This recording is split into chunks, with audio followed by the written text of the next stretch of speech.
दमयंती के पिता राजा भीम ने विदर्भ में अपनी बेटी का स्वयंवर रख दिया।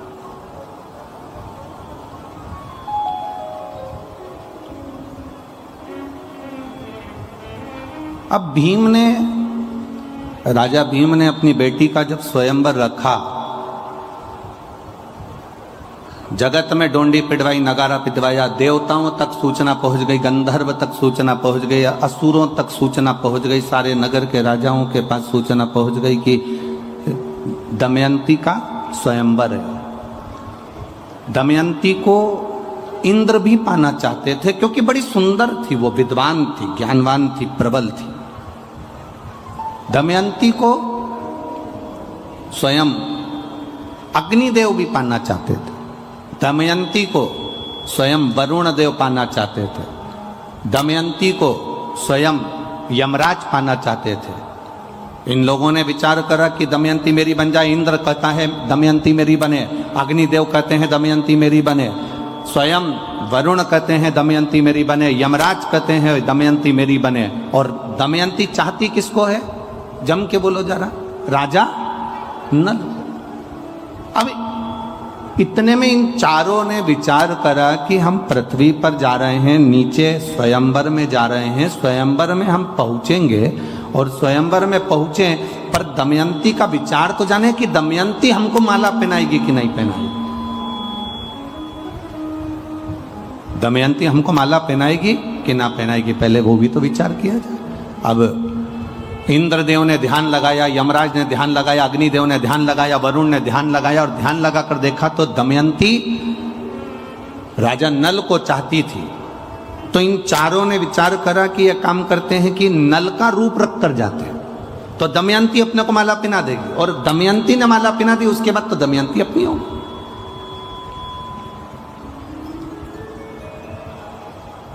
चारों ने राजा नल का रूप धारण कर लिया और राजा नल का रूप धारण कर चारों की चारों सभा में जाकर बैठ गए।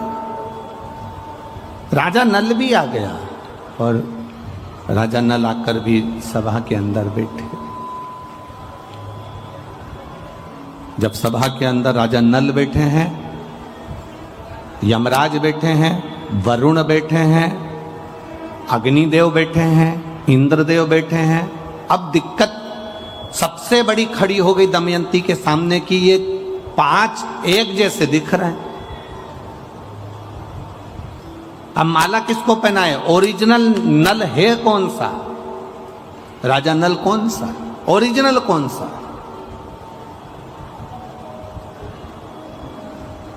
माला लेकर दमयंती आई। राजा भीम ने कहा अपनी बेटी से, ये माला लेकर जाओ और देखो।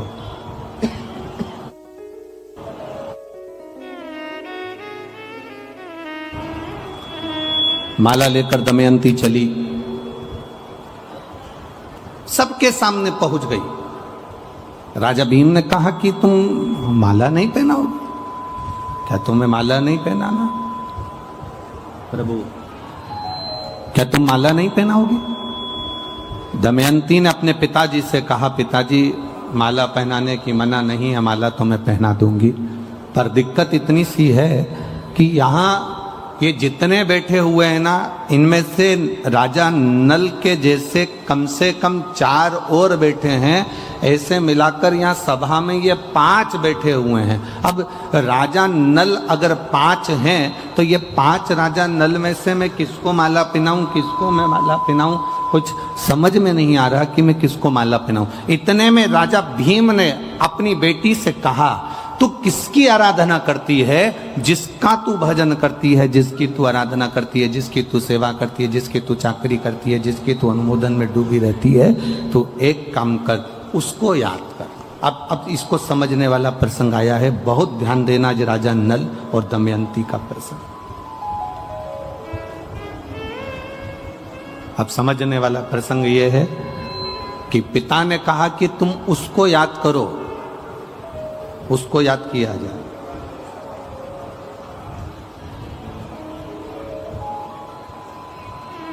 ये चतुरता हमें होना चाहिए। दुख की घड़ी में तकलीफ की घड़ी में, परीक्षा की घड़ी में, कष्ट की घड़ी में हम सबसे पहले परमात्मा को याद नहीं करते हैं। हम सबसे पहले उसको याद करते हैं। अगर कोई प्रशासनिक कार्य है तो हम पहले राजनेता को याद करेंगे। हमारी पहचान उससे है। वो वहाँ के जो विधायक हैं, वहाँ के जो सांसद हैं, वहाँ के जो आमदार हैं, वहाँ के जो खासदार हैं, वहाँ का जो मंत्री है, वहाँ का जो अध्यक्ष है, वहाँ का जो उपाध्यक्ष है, वहाँ ये व्यक्ति है, वहाँ का वो व्यक्ति है, वो हमारा परिचित है, मेरे काका का रिश्तेदार है, मेरे ताऊ का रिश्तेदार है। पहले जब हमारे दुख की घड़ी आती है उस समय पर हम उनको याद करते हैं। वो राजनेता सत्ताधारियों को याद करते हैं। जब राजनेता सत्ताधारियों से तुम कह के कर हार जाती हो, भैया जी देखो ना, बेटे के लिए देखो ना, इसकी कहीं नौकरी लगा दो ना, भैया जी कुछ तो कर दो, तुम्हारे पास पद आ गया ना, तुम कह रहे थे जब मैं सत्ता में बैठ जाऊंगा जब कर दूंगा, भैया जी कुछ तो करो ना। जब तुमने उनके हाथ पैर जोड़ लिए, उनको नमन कर लिया, उनके लिए सारा काम कर लिया, तब भी तुम्हारा काम नहीं हुआ, तब तुमने फिर अपने किसी परिचित से कहा जो उसमें लगा हुआ था, उससे कहा भैया जी देखो ना, हो जाए तो देखो ना, भैया जी देखो ना, हो जाए तो करो ना। उसको कहते कहते जब तुम उधर भी हार गए तब तुमने अपने परिवार वालों से भी कहा, परिवार वालों से भी हार गए तब अपने रिश्तेदारों से कहा, रिश्तेदारों से भी हार गए तब आखिरी में तुम उदास होकर बैठ गए और सोचने लगे अपनी भाग्य में तो यही लिखा है इसलिए भोगना पड़ेगा। तब कहीं फिर आखिरी में तुम्हारा चित्त में किसी ने कह दिया कि कुछ मत कर, अब शंकर का गुणगान कर और शिव की भक्ति कर, अब दुनिया के हाथ जोड़ लिए, अब उसके जोड़कर देख लो। सोमवार का दिन, अधिक मास का महीना, और आप लोग ये शिव महापुराण की कथा, ये कहीं ना कहीं तुम्हारे भाग्य की प्रबलता होगी साहब। ए मैनपुरी वालों, कुछ तो पुण्य तुमने किया होगा।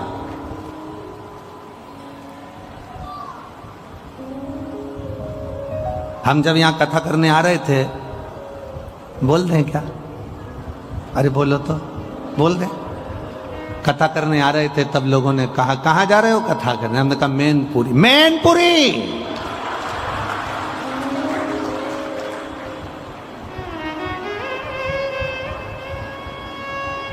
अब इतनी तेज अगर कोई चिल्ला के कह दे तो हमारे को तो सदमा लग जाए। हमने कहा क्या हुआ? अभी कथा कहाँ थी? हमने कहा अलवर में थी, उसके पहले पुष्कर में थी, अभी कहाँ है?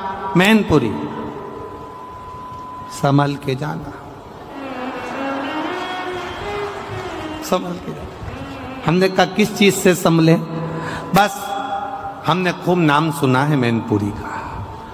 हमने कहा अभी तक आपने जो नाम सुना होगा वो सुना होगा, पर पूरा विश्व मैनपुरी वालों को भी देखेगा कि शंकर के भक्त मैनपुरी के कैसे होते हैं।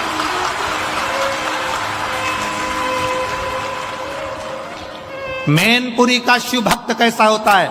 मैनपुरी का एक एक बच्चा, छोटा छोटा बच्चा पानी का पाउच लेकर तुम्हारे पास में देता हुआ मिलेगा, ये पूरी दुनिया में नहीं मिल सकता।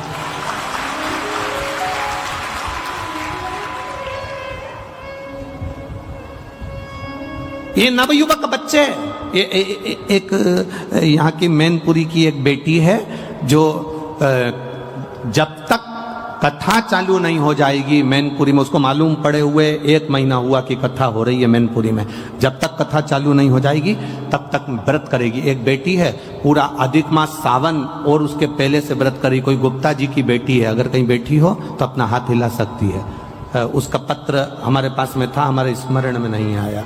यहाँ कोई कॉलोनी के गुप्ता जी की बेटी है, जो कहीं बैठी हो तो हाथ हिला सकती है वो बेटी, अगर यहाँ बैठी। हम कल उसका नाम भी बता देंगे, कक्ष में पत्र रखा हुआ है। गुप्ता जी की कोई बेटी है वो, है। व्रत करिए, शिव तत्व को जानने का प्रयास। हम कहें, दुनिया के लोग कह दें कि साहब वहां ऐसा या वहां वैसा, हम कहते हैं जहां पर मेरे शंकर के भक्त हैं वहां दुनिया में सारा सुख अपने आप समाहित है। जहां शिव का भक्त बैठा हो, जहां शंकर की आराधना करने वाला शिव का उपासक बैठा, और आज कहने में पीछे नहीं हटेंगे। इतनी कथा बाची, आप अंदाजा लगाइएगा, खूब कथा करी, पर ऐसा जजमान भी नहीं मिला इतना सीधा, इतना सरल, इतनी कथा करी। चौहान जी सत्य बात बोल रहे हैं, ईमानदारी की बात है। जजमान होता है ना तो इतनी अकड़ में रहता है कि 4-6 तो उसके पीछे उसका लहंगा संभालने वाले होते हैं।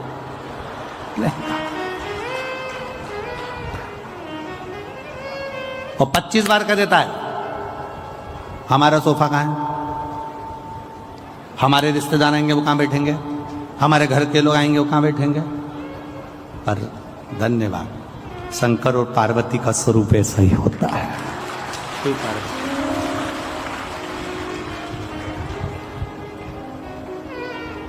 ये शिव कृपा है।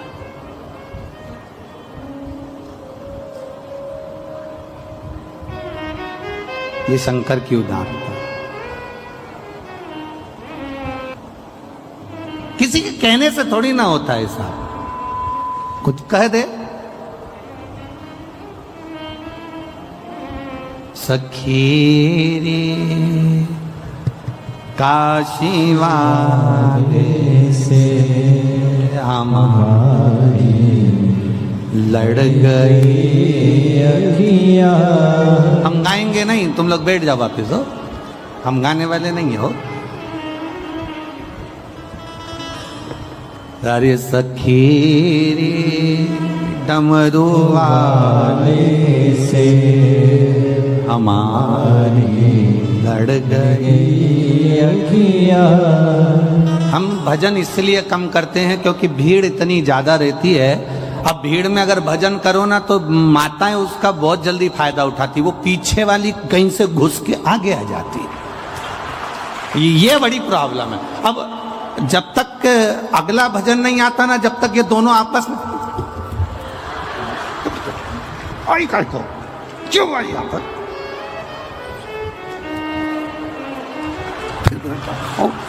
इतनी देर में उसने कुछ करा, फिर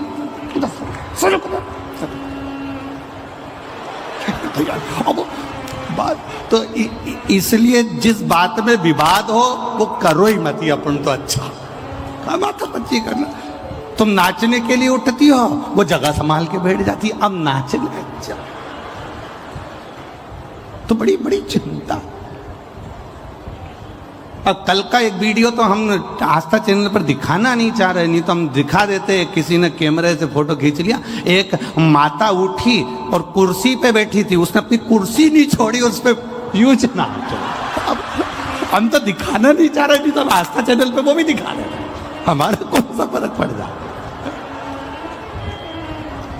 अब उसने दोनों हाथ से कुर्सी पकड़ रखी हो, यूं झेल रही, और उसका वीडियो वायरल हो गया, वो वीडियो चल रहा है। अब वो कुर्सी लेके, अब हम क्या दिखाएं, आस्था पे ऐसी चीजें दिखाएं क्या। अब मतलब सोचो, उसको कुर्सी का भी टेंशन है कि कहीं चली गई तो। अब बढ़िया, इसलिए जो जिस बात के हमें कभी कभी स्मरण में आ जाता है कि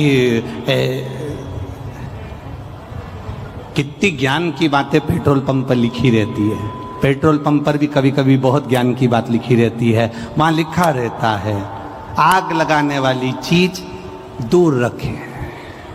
इसके बाद भी पति पत्नी को जब गाड़ी पर लेकर जाता है तो ऐसे बाहें डालकर लेकर जाता है। पेट्रोल पंप पर लिखा है, आग लगाने वाली चीज दूर रखें।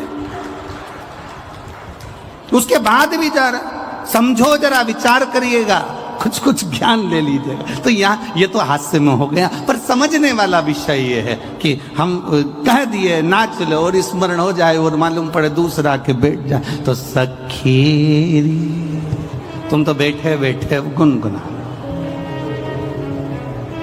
काशी वाले से हमारी लड़ गई अखियां,